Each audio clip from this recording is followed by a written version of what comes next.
አርሰናል ለዋንጫው መንገድ የሞት ሽረት ትግል የሚያደርግበት ማንቸስተር ሲቲ ደግሞ ከዋንጫው ላለመራቅ የሚፋለምበት ታላቅ ምሽት። እስኪ እናንተም ግምታችሁን አስቀምጡ። የሊጉ ዋንጫው መድረሻውን የሚጠቁሙባቸው እነዚህ ወሳኝ ጨዋታዎች ዓለም ትንፋሹን ውጦ በጉጉት እየጠበቃቸው ይገኛል። ዛሬ በእንግሊዝ ፕሪሚየር ሊግ ስህተት የሚባል ነገር ፈጽሞ የለም። መድፈኞቹ አርሰናል በገዛ ሜዳቸው ኤቨርተንን ያስተናግዳሉ። ለአርቴታው ስብስብ ይህ ጨዋታ ተራ 90 ደቂቃ አይደለም። ከሁለት አስርት ዓመታት በላይ የራቃቸው የሊጉ ዋንጫ ለመሳም የሚያደርጉት ጉዞ ወሳኝ ምዕራፍ እንጂ። በሌላ በኩል የማንቸስተር ሲቲ ስብስብ ወደ ዌስትሃም ያቀናል። የፔፕ ጋርዲዮላው ክለብ ሲቲ የዋንጫው ፉክክር አሁንም በእጁ ለማቆየት የግድ ማሸነፍ ይኖርበታል። ወያ ነው የገጠሩ ቋጠሮ ቀጥሏል አባቴ። ይሄ ሁሉ ከኋላ የተሰለፈ ህዝብ ማለት ነው። ከኔ ጋር ለቋጠሮ የተነሳ ህዝብ ነው። ቋጠሮ ዴይ 3 ፍሮም ገጠር አባቴ ዛሬ ይሰጥሻል። ዛሬ አታመልጭኝም። በኤቨርተን ትገረፋለህ። ማታ መጥቼ ስቅባለሁ። መብራት ካልጠፋ ማታ ስቅባለሁ። ከጠፋ ጠዋት መጥቼ ስቅባለሁ። አላማዬን ሳላሳካ ከበረሃ ወደ ከተማ አልመለስም። ሲቲ ፋሚሊ ምርጡ ክለባችን ሲቲ ዛሬ ይመለሳል። አቋማም ይመለሳል። ኤቭሪቲንግ ወደ ስራ ነው አባቴ።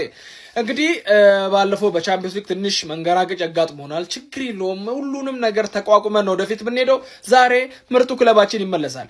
አውሮፓ ሌላ፣ ፕሪሚየር ሊግ ሌላ አባቴ። ዛሬ እናሳያለን ምን እንደሆነ ማለት ነው። ይሄ የኛ መቀለጃ ሜዳ ስለሆነ በደንብ እናፍታታበታለን። ዌስትሃምን ዛሬ አስተናግደን ጽድት እናረጋታለን ማለት ነው። እንለጣጥፋታለን። የማድሪድን እልውላ ዌስትሃም ላይ ነው የምንወጣው ማለት ነው። ዛሬ የሚገርም ጌም ይኖረናል። አቋማም ከጎናችን አለ። ግዴታ የቻምፒዮንስ ሊግ ነገር እያስተማመነ ስላልሆነ ወደዚህ ዞረን ደግሞ እቺን ወያላ ይሄንን ዋንጫ መቀማት አለብን። ግዴታ የሆነ ዋንጫማ ያስፈልጋል። እንደዚህ ለፍተንማ ያስጠላል። ለማንኛውም 4 ዋንጫ አለብን ታውቃላችሁ። አልወጣንም እስካሁን። ስለዚህ ለ4 ዋንጫ ነው የምንጫወተው። ግን እቺ በጣም ወሳኛ እቺ ነች። አሁን እቺ በጣም ወሳኝ ነች። ፕሪሚየር ሊግ ያስፈልገናል። ዌስትሃምን እንለጥፋታለን። ካሞን ሲቲዘን ይመቻችሁ።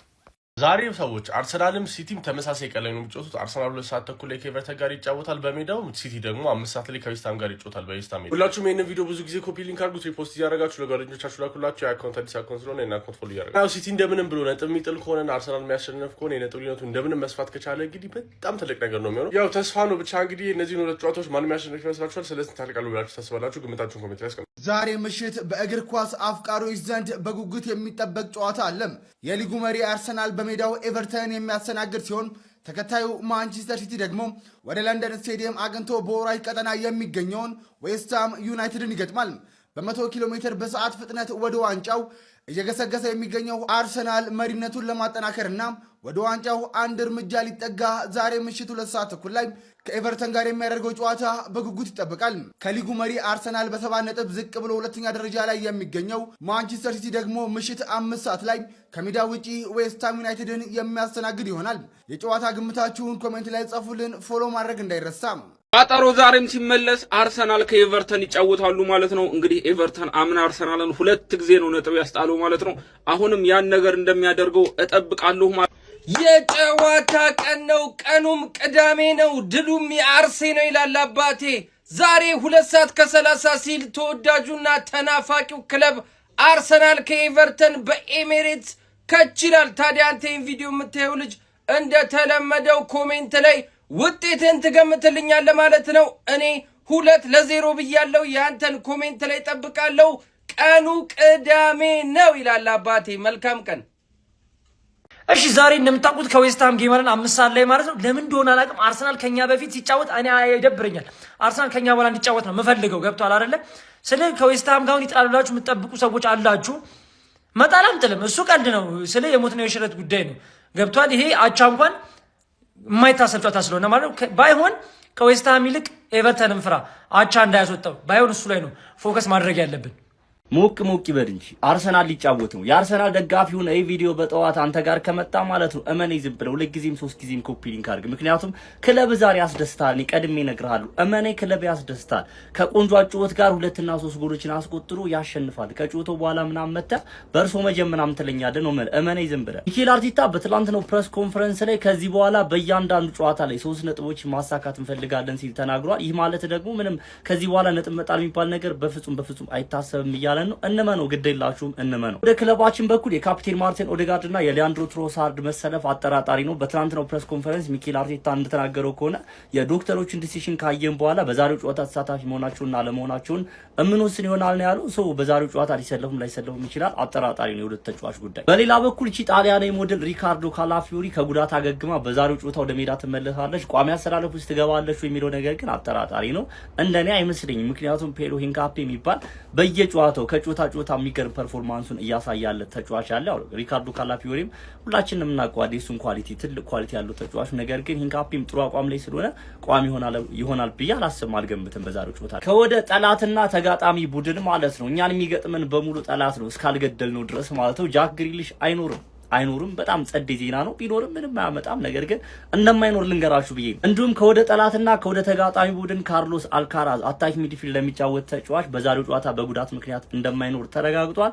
ይሄም ጸዴ ዜና ነው። ከወደ ጠላትና ተጋጣሚ ቡድን ልዩነት ፈጣሪ ወይም ደግሞ ጨዋታው ላይ ሊያስቸግረን የሚችል ተጫዋች ኢሊማን ኢንዳይ የተባለ ተጫዋች ደሞስት አንደርሬትድ ተጫዋች ነው። ፕሪሚየር ሊግ ውስጥ ከሚገኙ ተጫዋቾች በጣም ነው የምወደው ጋይስ። ይሄንን ተጫዋች ሲጫወት በጣም ነው የሚያዝናናኝ። በጣም ነው የሚችለው። በጣም ድሪብለር ነው። ራይት ዊንገር ወደ መሃል እየገባ ይጫወታል። በጣም የሚችል ተጫዋች ነውና ጨዋታው ላይ ምናልባት ሊያስቸግረን ከሚችሉ ተጫዋቾች መካከል አንደኛውና ቀዳሚው ይሄ ተጫዋች ይመስለኛል። የእናንተ ሀሳብ አስተያየት በዚህ ተጫዋች ጉዳይ ምን ይሰማችኋል? ኮሜንት ሴክሽን ላይ ይጻፋችሁ። ላይናፓችን ምን ሊመስል ይችላል? እኔም አስባለሁ፣ ሚኬል አርቴታ የሚያስበው ነገር ስለማይከብደኝ ማለት ነው። ባክፎራችን ቲምበር ነው የሚያሰልፈው ራይት ባክ ላይ።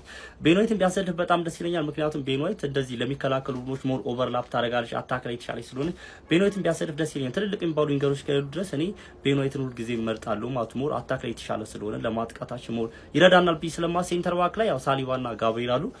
ሌፍት ዊንግ ላይ ካላፊዮሪ ተመልሷል፣ ግን ሂንካፔ ነው የሚገባው። ምንም ጥያቄ የለውም። ሂንካፔ ይግባል። ከጨዋታ የሚያሳዩ ፐርፎርማንስ ጸዴ ፐርፎርማንስ። 6 ቁጥር ላይ ኖርጋርድን ቢያሰልፍ በጣም ደስ ይለኛል፣ ግን እንደዚህ ያደርግም። ማርቲን ዙቢሜንዲ የለም፣ ግን እንደዛም ሆኖ እርግጠኛ ሆኜ ነው የምነግራችሁ ስታርቲንግ 11 ውስጥ ማርቲን ዙቢሜንዲ ነው የምንመለከተው። ዴክላን ራይስ 10 ቁጥር ላይ ከሀቨርት እናያለን ብዬ ነው የማስበው በዛሬው ጨዋታ ላይ። ኢዜን ቤንች አደርገዋል። ያው ኢዜን ሌፍት ዊንግ እንዳጫወተው ነው ፈልጉ፣ ግን እመኑ ከሀቨርትን ያሰልፈውና ኢዜን ቤንች አደርገዋል። ማርቲንና ሳካን ቪክተር ጊዮኬሬስን አድርጎ ነው የሚያስገባው ማለት። እኔ ቢሆን ደስ የሚለኝ ኢዜን ሌፍት ዊንግ ላይ ቢያሰልፈው ከሀቨርትን 10 ቁጥር ከዛ ሳካና ቪክተር ጊዮኬሬስ ቢያደርግ በጣም ጸድ ይሆናል ብዬ ነው የማስበው። የጨዋታ ግምቴ የኔ 2-2 የምናሸንፍ ይመስለኛል። የዛሬውን ጨዋታ በእርግጠኝነት ጥሩ ጨዋታ ተጫውተን የምናሸንፍ ይመስለኛል። የእናንተን ግምት ስንት ለስንት ሊያልቅ ይችላል? ሀሳብ አስተያየታችሁን ኮሜንት ሴክሽን ላይ አካፍሉኝ። ኮፒ ሊንክ አድርጉት፣ 2 ጊዜም 3 ጊዜም ኮፒ ሊንክ አድርጉት። በተለይ መጀመሪያ የምታዩ ሰዎች በደንብ ኮፒ ሊንክ አድርጉት። አካውንቴ ጥሩ ላይ አይደለም። የአርሰናል ደጋፊዎች እንተባበር፣ በደንብ ኮፒ ሊንክ አድርጉ። ፎሎ ማድረግ እንዳይረሳ። ይመቻችሁ። ከሞኒ ገነርስ ጉድ ላክ። ታላቅ የቋጠሮ ቀን በዛሬው ዕለት ከበድ ያለ የቋጠሮ ቀን እንይዛለን ማለት ነው። ከበድ ያለ የቋጠሮ ቀን። አሁን ማድሪድ ከቻምፒዮንስ ሊግም ወድቃለች። ያላት ተስፋ አንድና አንድ ይሄ ዋንጫ ብቻ ነው። ስለዚህ ከበድ ያለ የቋጠሮ ቀን በዛሬው ዕለት እናስተላልፋለን ማለት ነው። ከበድ ያለ የቋጠሮ ቀን ኤቨርተን ስራውን መስራት የሚጀምርበት ቀን ዛሬ እንዲሆን አቋማ ዛሬ በትክክል ስራውን ይጀምራል ማለት ነው። በትክክል በጣም በትክክል። ለማንኛውም ዛሬ ከበድ ያለ የቋጠሮ ቀን አለ። የማንቺፋን በአጠቃላይ ስራችሁን እንደተለመደው እንዳትዘነጉት። በአግባቡ ስራችሁ በጥንቃቄ ይሰራ። ዛሬ ታለቅ ያለ የቋጠሮ ቀን ይኖረናል። ይመቻችሁ።